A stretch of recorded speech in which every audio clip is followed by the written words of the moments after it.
Assalamualaikum warahmatullahi wabarakatuh. Siswa-siswi kelas 8 Madrasah Sanawiyah Negeri 4 Blitar yang saya cinta dan saya banggakan. Pada hari ini kita lanjutkan pelajaran kita, yaitu kita membahas mengenai materi sujud syukur.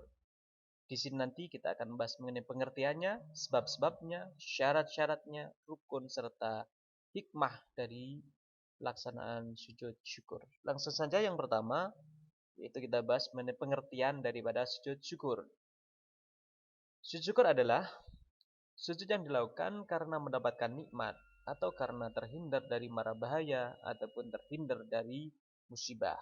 Jadi kalau berbicara mengenai pengertiannya, sujud syukur adalah sujud yang dilakukan manakala seorang ini mendapatkan kenikmatan, apapun bentuk kenikmatannya tersebut, atau karena terhindar dari bahaya ataupun musibah, apapun bentuk musibahnya, apapun bentuk bahayanya tersebut. Kalau kita terhindar dari bahaya ataupun musibah tersebut, maka bisa melaksanakan sujud syukur. Adapun mengenai hukum sujud syukur, kalau syukur hukumnya jelas, syukur hukumnya wajib. La in syakartum la azidannakum wa la in kafartum inna adzabi lasyadid, jelas. Kalau kita syukur, maka Allah akan menambah-nambah kenikmatan kepada kita. Kalau kita mengkufuri kenikmatannya yang telah diberikan Allah kepada kita, niscaya ingatlah bahwasanya azabnya Allah, siksanya Allah sangat amat pedih sekali. Ini itu kalau syukur. Syukur wajib, tapi kalau hukum sujud syukur adalah sunnah. Sebagaimana hadis uh, dari sahabat Abi Bakrah, an Abi Bakrah ada Nabi sallallahu alaihi wasallam kana idza atahu amrun yassuruhu aw busyira bihi kharra sajidan syukran lillahi ta'ala. Diriwayatkan dari sahabat Abu Bakrah, sesungguhnya Rasulullah sallallahu alaihi wasallam apabila mendapatkan sesuatu yang menyenangkan atau diberi kabar gembira, segeralah tunduk syukur, tunduk sujud sebagai tanda syukur kepada Allah Subhanahu wa taala. Rawahu Abu Dawud wa Ibnu Majah wa Tirmidzi wa hasanahu. Itu dalilnya yang menegaskan bahwasanya sujud syukur hukumnya adalah sunnah. Berikutnya langsung kita masuk ke pembahasan mengenai sebab-sebab sujud syukur. Kapan seorang ini disunahkan untuk melaksanakan sujud syukur? Ya sama seperti pengertiannya tadi. Yang pertama yaitu ketika mendapatkan kenikmatan dari Allah Subhanahu wa taala. Contohnya misalnya seorang pelajar mendapatkan kenikmatan berupa apa? Mendapatkan rezeki yang berlimpah. Atau kaitannya dengan belajarnya, dia mendapatkan predikat atau peringkat 1 dalam kelas ketika kenaikan kelas.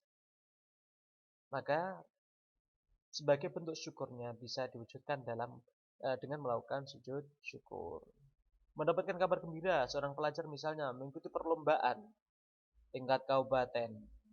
Kemudian dia diberi kabar oleh gurunya, kamu berhasil mendapatkan atau menjuarai perlombaan ini, maka berita gembira tersebut bisa kita syukuri dengan cara melaksanakan sujud syukur. Atau selamat dari bahaya.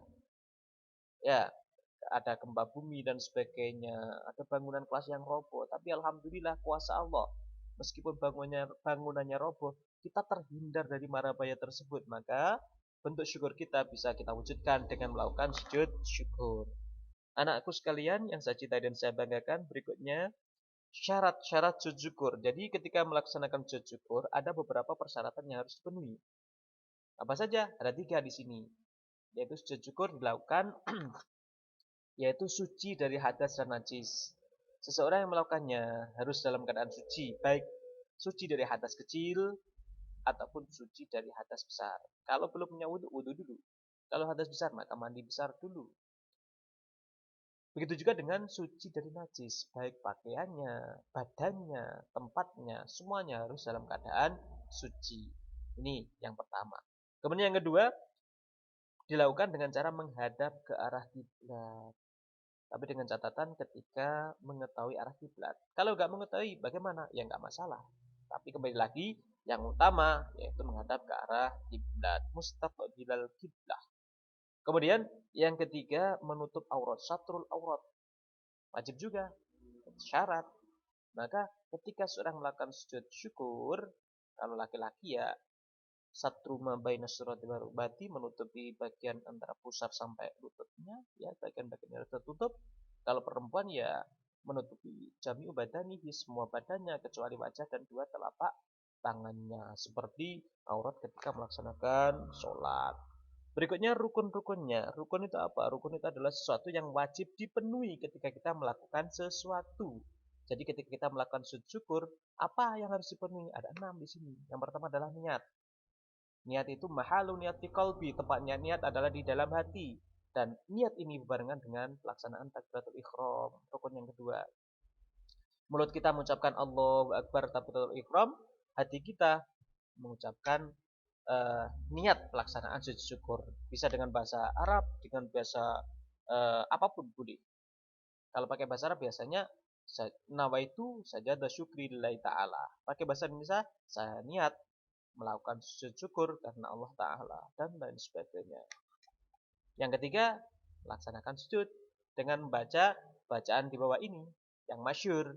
Sajada wajhi lilladzi khalaqahu wa shawwarahu wa syaqqa sam'ahu wa basara bihaulihi wa quwwatihi fatabarakallahu ahsanul khaliqin. Satu kali saja. Kemudian dilanjutkan duduk, kemudian salam. Dan yang terakhir, rukunnya adalah tertib. Tertib itu apa? Tertib itu adalah mengawalkan yang awal dan mengakhirkan yang akhir.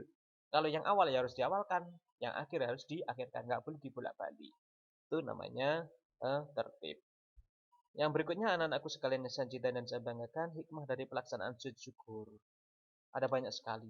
Di sini saya rangkum ada 6 hikmah yang bisa kita peroleh dari pelaksanaan sujud syukur. Yang pertama adalah zikrullah dan taqarrub ilallah, mengingatkan diri kita dan mendekatkan diri kita kepada Allah Subhanahu wa taala. Jelas. Sujud syukur bentuk taqarrub dan bentuk zikrullah. Kemudian berikutnya menghindarkan diri dari sifat sombong. Betul. Dengan sujud syukur maka ini bentuk bahwasanya apapun prestasi yang telah kita capai, rezeki apapun yang kita peroleh, itu mengingatkan kita itu semuanya bukan karena kehebatan kita, bukan karena kekuatan kita, tapi itu merupakan kuasa yang telah diberikan Allah kepada kita. Semuanya tidak lepas dari kekuasaan Allah Subhanahu wa taala. Makanya perlu kita syukuri. Nah ini dengan sujud syukur berarti seorang tersebut terhindar dari yang namanya sifat sombong tadi. Kemudian dengan syukur yang ketiga, dengan syukur Allah akan menambah nikmat kita. La in syakartum la azidannakum. Kemudian yang keempat, bentuk kepasrahan hamba kepada Tuhannya. Ya Allah, ini bentuk kepasrahan saya karena saya sudah panjenengan berikan nikmat, saya bersyukur karena nikmat yang saya peroleh ini adalah milik panjenengan ya Allah. Seperti itu bentuk kepasrahan kepada Tuhan kita.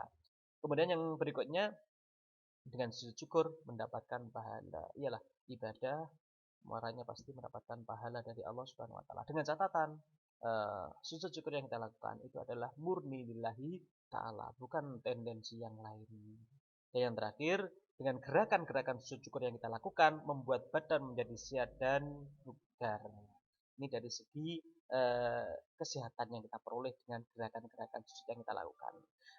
Siswa-siswi kelas 8 yang saya banggakan, saya kira demikian yang bisa saya sampaikan pada hari ini. Mudah-mudahan memberikan kemanfaatan buat kita semuanya. Amin ya rabbal alamin. Akhirat ihdinas siratal mustaqim. Assalamualaikum warahmatullahi wabarakatuh.